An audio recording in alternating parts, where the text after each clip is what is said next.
ભાવનગર લઠ્ઠાકાંડમાં 8 લોકોના મોતની ચકચારી ઘટના વચ્ચે અંકલેશ્વરમાં પોલીસ અને વહીવટીતંત્ર દ્વારા અંકલેશ્વર વિભાગના વિવિધ પોલીસ મથકો દ્વારા પ્રોહિબિશનના કેસોમાં જપ્ત કરવામાં આવેલા ₹4.37 કરોડથી વધુની કિંમતના વિદેશી દારૂના વિશાળ જથ્થાનો કાયદેસર રીતે નાશ કરવામાં આવ્યો છે।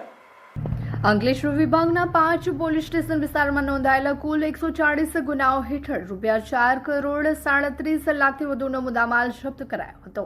આ મુદ્દામાલની તમામ બોટલોને ખુલ્લા મેદાનમાં પાથરી તેના પર રોલર ફેરવીને સંપૂર્ણ જથ્થો નાશ કરાયો હતો। આ સમગ્ર કામગીરી નિયમો અનુસાર વહીવટી અને પોલીસ તંત્રની સંયુક્ત કમિટીની હાજરીમાં પાર પાડવામાં આવી હતી। સ્થળ પર sub divisional magistrate B.A. Jadeja, મામલતદાર રાજન વસાવા, નાયબ પોલીસ અધિક્ષક ડોક્ટર કુશળ ઓઝા સહિતના સ્થાનિક પોલીસ મથકોના પોલીસ અધિકારીઓ અને સ્ટાફ ઉપસ્થિત રહ્યો હતો। આજે તારીખ 21 ઓગસ્ટના રોજ અંકલેશ્વર સબ ડિવિઝનમાં સમાવેશ 5 પોલીસ સ્ટેશનોનો 4 કરોડના મુદ્દામાલના નાશની પ્રક્રિયા હાથ ધરવામાં આવેલ છે, જેમાં excise department, police department, revenue તમામ હાજર રહી અને આ પ્રક્રિયા હાથ ધરેલ છે।